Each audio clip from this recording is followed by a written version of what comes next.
ஏன்னா இங்க எப்படி மாத்திட்டாங்கன்னா, பிக் பாஸ்ல ஒருத்தன் போனானா அவன் நடிக்க தெரியல கூட நான் அவனுக்கு வாய்ப்பு கொடுப்பேன். ஒருவேளை நான் அதை போனேன்னா அதை உடைச்சிடுவேன். ஏய் என்ன வேலை பார்க்குற, இந்த வேலையை பாரு. இப்போ நான் வரைக்கும் 6 படம் பண்ணியிருக்கேன். ஒரு படத்தோட கனெக்டடு ஜானர்ல இருக்கு. அது பிக் பாஸ் கேவலமான கேம் இது வரைக்கும் இருக்கலாம். நான் போனால் அப்படி விட மாட்டேன்.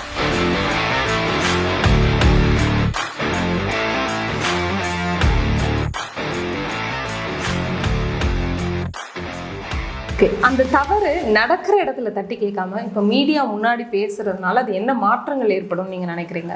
நடக்கிற இடத்துல தட்டி கேட்டதுனால தான் அது மீடியாவில் நான் சொல்றேன். இப்போ ஒரு படம் நான் பண்றேன், அது ரீச் ஆகணும்னா எங்க இருந்து அது போகும்? மீடியால இருந்து தானே போகும். அப்போ ஒருத்தவங்க தப்பு பண்றாங்க அப்படின்னா அதை மீடியா மூலியமா தானே நிறைய பேர்கிட்ட கொண்டு போய் சேர்க்க முடியும். அதான் நான் பண்றேன். மீடியாவை நான் ஒரு மீடியமாக யூஸ் பண்ணி, அதுதான் மீடியா. நான் என்ன பண்ணுறேன்னா, இப்போ நான் உங்ககிட்ட சொன்னேன்னா உங்களுக்கு தெரியும், இல்லை நம்ம கேமராமேன் பிரதருக்கு தெரியும் தெரியும். ஆனால் இதே இந்த சேனலில் பார்க்குற ஒரு 1000 பேர் பார்க்குறாங்க, 2000 பேர் அவங்களுக்கு அது தெரியும். ஸோ ஒருத்தன் நான் 2000 பேர்கிட்ட 2000 வாட்டி பேச முடியாது, எனர்ஜி ட்ரெயின் ஆகிடும். அதனால் நான் என்ன பண்ணுறேன்னா, வைடாக ரீச் ஆகணும். நான் நல்லவேன்றது சொல்கிறதுக்காக கிடையாது, இங்கே எல்லாருமே கெட்டவங்கன்ற சொல்கிறதுக்கு கிடையாது. இங்கே நிறைய பேர் இங்கே சினிமாக்குள்ளே வரும்போது எப்படி தெரியுமா, நான் நிறைய பேர் பசங்கள்லாம் என்கிட்ட பேசுவாங்க இன்ஸ்டாகிராம்லேயே எங்கேயோ பேசும்போது, சினிமாவில் நான் சொல்லுவேன், பிரதர் நீ சினிமாக்குள்ளே வர அப்படின்னா ஒரு 5 வருஷத்தை இன்வெஸ்ட் பண்ணுறதுக்கு வந்துரு. பணம் இல்லை, உன் 5 வருஷம் இங்கே தான் இருக்கும். ஒருவேளை உனக்கு 3ஆவது மாதமே நடக்கலாம், இல்லை 5ஆவது மாதமே நடக்கலாம், இல்லை 1 வருஷத்தில் நடக்கலாம், 2 வருஷத்தில் நடக்கலாம், 5 வருஷத்தில் நடக்கலாம், இல்லை 10 வருஷத்தில் நடக்கலாம், இல்லை 15 வருஷத்தில் நடக்கலாம். ஆனால் டைம் எடுக்கும். பொறுமையாக இருக்குது. ரெடியாக இருக்கியா? உங்கள் வீட்டில் உங்கள் அப்பா அம்மா வந்து உன்னை நம்பி இல்லையா? ஏன்னா நீ வந்துடுவ, 2 வருஷம் இன்வெஸ்ட் பண்ணிடுவேன் உன் லைஃப்பை. அப்பா அம்மா கஷ்டம் அப்படின்னும் போது நீ வேலைக்கு போகும், உனக்கு அந்த வேலையிலேயும் முழு மனசு இல்லாமல் இதையும் விட்டு போக முடியாமல் அது ஒரு நரக வேதனையாக இருக்கும். அது எனக்கு இருக்கு. இப்போ எல்லாருமே என்ன ஃப்ரெண்ட்ஸ் எல்லாம் என்ன சொல்லுவாங்கன்னா, நீ வேறு ஏதாவது வேலை ட்ரை பண்ணலாமே. எனக்கு குத்தும். ஏன்னா நான் ஜெயிச்சுட்டு தான் போகணும், நான் டிசைட் பண்ணணும். ஏன்னா நான் 12th தான் படித்தேன். 12th படித்து ஒரு மாதிரி வீட்டில் இருக்கும்போது எங்கள் அப்பா என்கிட்ட சொன்னார், நீ எதுவுமே வேலை செய்யாதனால தானே உனக்கு இப்படி இருக்குது, நீ வா என் கூட சொல்லிட்டு கூட்டி போய் எலக்ட்ரிக்கல் ப்ளம்பிங் வேலை கற்றுக் கொடுத்தாரு. 1 வாரத்தில் கற்றுக்கிட்டு நான் வீடு எலக்ட்ரிக்கல் ப்ளம்பிங் கான்ட்ராக்ட் முடித்து என் கையில் 4000 ரூபா கொடுத்தாங்க. அப்போ வந்த கான்ஃபிடென்ஸ் தான் என்னை இப்போ வரைக்கும் கொண்டு போகுது. அதுக்கப்புறம் நான் என்ன பண்ணுறேன்னா, மல்டி லெவல் மார்க்கெட்டிங் ஒரு 1.5 வருஷம். அங்கே தான் நான் வந்து க்ரௌடுக்கிட்ட எப்படி பேசணும். நான் என்கிட்ட ஒரு ப்ராடக்ட் கொடுத்தீங்கன்னா அது விற்றுருவேன். ஏன்னா நான் இப்பயும் சொல்கிறேன், நிறைய பேர் சேல்ஸ் பர்சன் தான் பண்ணுவோம். நான் அங்கே ஒரு விஷயம் அங்கே கற்றுக்கிட்ட விஷயம் தான் இப்போ நாங்கள் பண்ணுறேன். சேல்ஸ் பர்சன் என்ன பண்ணுவாங்கன்னா, அந்த ப்ராடக்ட்டில் இந்த தப்பு இருக்குது, இந்த தப்பு இருக்குது, அந்த தப்பு இருக்குன்னுவாங்க. நான் என் ப்ராடக்ட்டில் இருக்க ப்ளஸ்ஸை மட்டும் தான் சொல்லுவேன். ஓகே, நான் விற்றுருவேன். ஓகேங்களா? அங்கே இருந்து அதுவும் நீங்கள் 1 லட்சம் பேர் நினைக்கிறவங்க பேசிடுவேன். ஏன்னா நான் அங்கே கற்றுக்கிட்டது, அங்கே எனக்கு வந்த எக்ஸ்பீரியன்ஸ் தான் 1.5 வருஷம். அதுக்கப்புறம் நான் கலெக்ஷனில் போகிறேன் ஒரு 6 மாதம். அதுக்கப்புறம் நான் டிகிரியை வந்து கரஸில் பிஏ பொலிட்டிக்கல் சயின்ஸ் பண்ணுறேன். யூபிஎஸ்சி எக்ஸாம் எழுதலாம் அப்படின்னு சொல்லிட்டு அதுக்கு நான் பிஏ பொலிட்டிக்கல் சயின்ஸ் எடுக்கிறேன். இந்த மெயின் டைமில் நான் லிஃப்ட் ஆப்ரேட்டர், இதெல்லாம் நிறைய ஸ்பென்சர் பிளாஸில் லிஃப்ட் ஆப்ரேட்டராக வேலை பார்த்துருக்கேன். உமுடி பங்காரு சிட்டியில் அட்டெண்டராக வேலை பார்த்துருக்கேன். சோலாவில் வந்து அட்டெண்டராக வேலை பார்த்துருக்கேன். ஸோ இது எல்லாமே எனக்கு எல்லா இடத்துலையுமே எனக்கு ஒரு எக்ஸ்பீரியன்ஸ் நான் கெயின் பண்ணிகிட்டே வரேன்.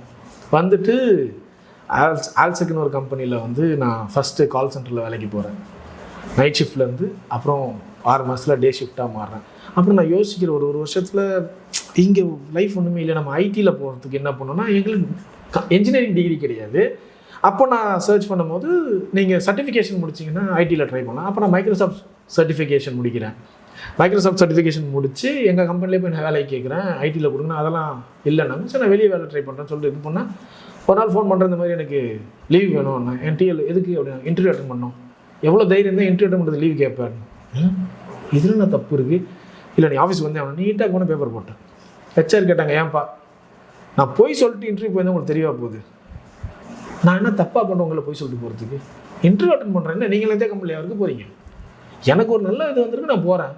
ஸோ எனக்கு இண்டிபெண்டன்ஸ் இல்லாத இந்த கம்பெனி நான் இருக்க முடியாது. அப்பயே பேப்பர் போட்டு அப்பயே வந்து அடுத்த நாள் விப்ரோ இன்ஃபோடெக்கில் இன்டர்வியூ அட்டன் பண்ணி இங்கே 16,000 சம்பளம் வாங்கினா 8,000 சம்பளத்துக்கு வேலைக்கு போனேன். அங்கே நான் ஒரு ரிஸ்க் எடுத்தேன்.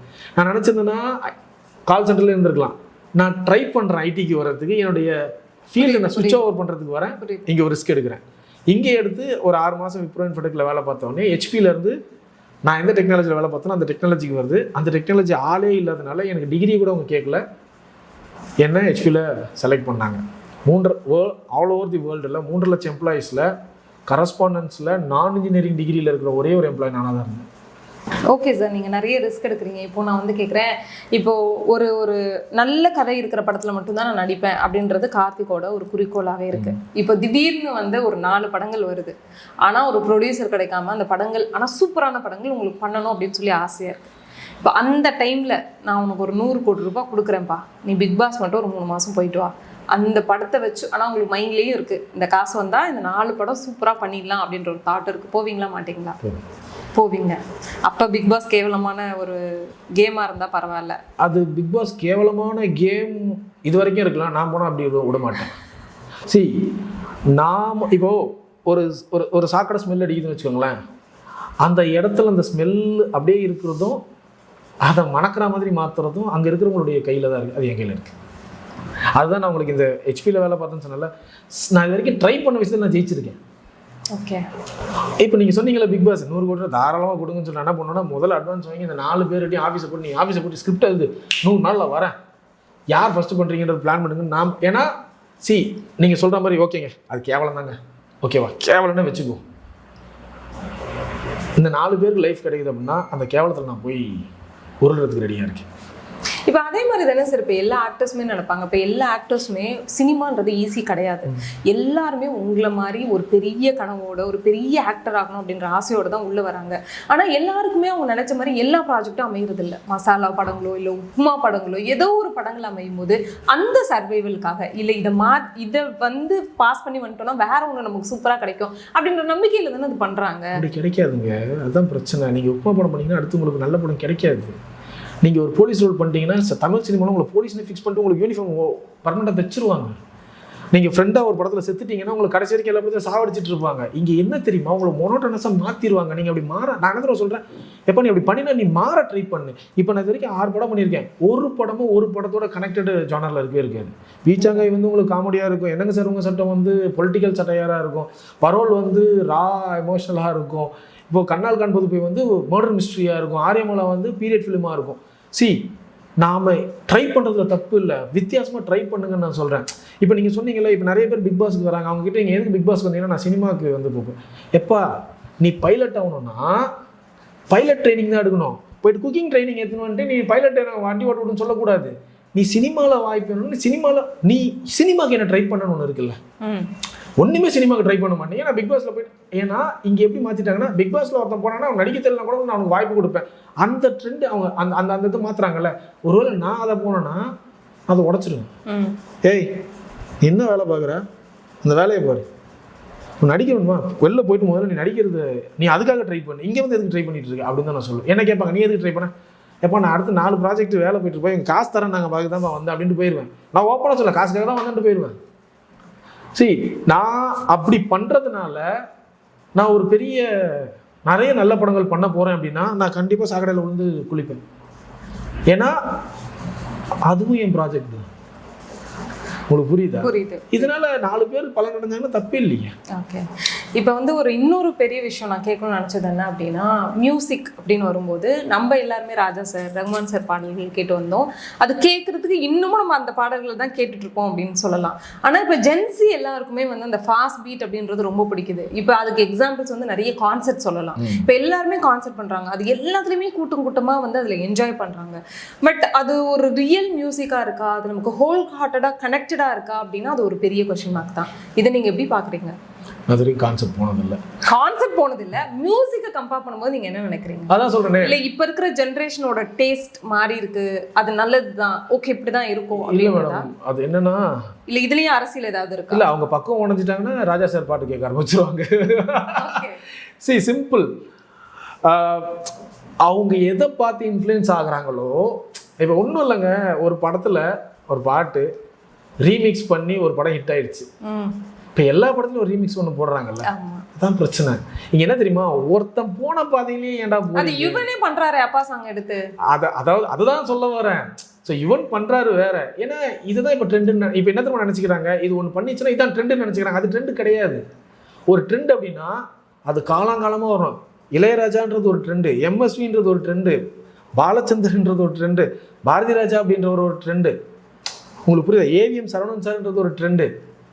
இது இன்ஸ்டன்ட்டாக நடக்கிறது. ஆமாம், இதெல்லாம் ஒரு லெகசி. ஒரு எது ஒன்று லெகசியாக மாறுதோ அதுதான் ட்ரெண்டு. சினிமான்றது ஒரு ட்ரெண்டு. ஓகேங்களா? ஆனால் இப்படின்னு இருக்குல்ல. நீங்கள் ஒய்திஸ் கொலவெரி சாங்க லாஸ்ட் எப்போ கேட்டீங்க? அது அந்த பாட்டை வந்து அப்போதான் அதான் ட்ரெண்டு அவங்க சொல்கிறது. ஆனால் சங்கீத மேகம் சாங்கோ இல்லை இளையராஜா சாங் சாரும் அதெல்லாம் இப்போ கேட்டாலும் அவ்வளோதாங்க வித்தியாசம். நாம் வந்து நெற்பயிராக இருக்க போகிறோமா இல்லை பனைமரமாக இருக்க போகிறோமான்றது தான் நாம் தான் டிசைட் பண்ணணும். நெற்பயிர்னா 3 மாதத்தில் அறுவடை பண்ணிட்டு கிளம்பே அப்படின்றாங்க. அப்போ இது ஆடியன்ஸ் கையில் தானே இருக்கு. ஆடியன்ஸ் கையில் தான் இருக்கு. நான் இல்லைன்னு சொல்லி தப்பே சொல்ல மாட்டேங்க. இல்லை அவங்களுடைய தப்பு. எல்லா ஆடியன்ஸ் அப்படி கிடையாதுங்க. ஒரு சில ஆடியன்ஸ் இருக்கிறதுனால எல்லா ஆடியன்ஸ் அப்படிதான்றது இவங்க லேபிள் பண்ணுறாங்கன்ற நான். ஓகேங்களா? நான் வந்து இவங்க சாங்கை ஏன் நீங்கள் ரசிக்கிறீங்கன்னு நான் சொல்லவில்லை. ஆனால் இவங்க சாங்கை மட்டும்தான் ரசிக்கிறாங்கன்னு சொல்லாதீங்கன்ற நான். Okay, got it. It's as simple as that. Okay. So இந்த அரசியல்கள் என்னதான் சினிமாவில் இருந்தாலும் நீங்கள் ஆசைப்படுற வாய்ப்புகள், நீங்கள் உங்களை ஒரு பெரிய இடத்துல பார்க்கணும். ஏன்னா சினிமாவை உண்மையாக நேசிக்கிறீங்க அப்படின்றது உங்களோட வார்த்தைகள்லேருந்து எங்களுக்கு தெரியுது. சினிமாவுக்குள்ளே நடக்கிற நிறைய மிகைப்படுத்தப்பட்ட விஷயங்களை வந்து நீங்கள் ரசிகர்களுக்கு தெளிவுபடுத்தினீங்க. உங்களுடைய நேரத்திற்கும் இந்த ஒரு வாய்ப்பிற்கும் நன்றி சார். சீக்கிரமாக நீங்கள் நினச்ச மாதிரி பெரிய பெரிய விஷயங்களை அச்சீவ் பண்ணணும், நிறைய படங்கள் பண்ணிவிட்டு மறுபடியும் இதே மாதிரி பேசணும் அப்படின்னு சொல்லி வாழ்த்துறோம். தேங்க்யூ. நன்றி மேடம்.